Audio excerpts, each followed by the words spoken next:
আসসালামু আলাইকুম। ষষ্ঠবারের মতো মেশিনে হ্যাচিংয়ের ডিম নামা দিচ্ছে আলহামদুলিল্লাহ।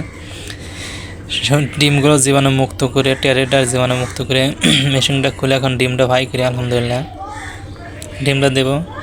সোয়ান এগ্রো কোয়েল খামার সাথিয়া পাবনা। আপনার চাইলে এখান থেকে বাচ্চা সম্পূর্ণ ক্রয় করতে পারেন ইনশাল্লাহ।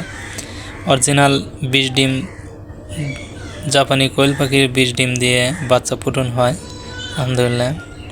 দেখতে পাচ্ছেন জীবাণুমুক্ত করে টেরেতে একে একে ডিমগুলো সাজা দিচ্ছি।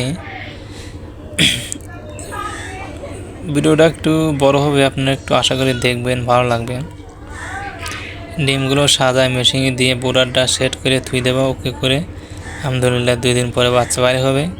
আর মেশিনটা এত ভালো, 600 ডিম দিলে 550 করে বাচ্চা বাইর হয়। শর্টকাটে মার দিচ্ছে, একটা টেরে উপর করে নিয়ে ঢেলে দিচ্ছে মালটা। আর একে একে সম্পূর্ণ ডিম সাজায় মেশিনের মধ্যে দিয়ে দেবো। এখন আসলে একটা খামারির অনেক পরিশ্রম, আপনারা খালি দেখেন খালি কামাই করে টাকা, এত কামাই করে, আসলে না, অনেক পরিশ্রম। আপনারা একটু ভিডিওর মাধ্যমে দেখেন আর হওয়া যান, তাই না?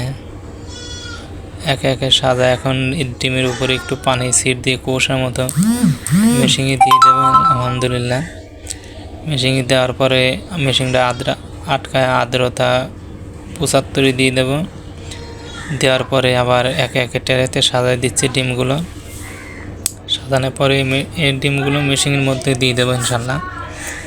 দেওয়ার পরে আজকের মতো কাজ শেষ মেশিনের। এখন মেশিনে ডিম দেওয়ার পরে বোর্ডারটা সেট করব। বোর্ডারটা সেট করে ওকে করে রাখবো, যাতে বাচ্চা বাইরে হওয়ার সাথে সাথে আমরা বোর্ডারে বাচ্চাটা দিয়ে দিতে পারি ওষুধপাতি দিয়ে। আর আমাদের টুনি খেলে 4-5 দিন ঘুরতেছে, কী করব দিশে পাচ্ছে না, বুঝছেন? এ হচ্ছে পরিস্থিতি। টুনির যা কাম সেটা করতেছে। ডিমগুলো একে একে সাজানো হওয়া যাচ্ছে। এখন আমরা আবার মেশিনে সেটারে দিয়ে দেব 600 ডিম। দেওয়ার পরে মেশিনটা বন্ধ করে রাখবো 3 দিন। আর মেশিন আমরা খুলবো না ইনশাল্লাহ।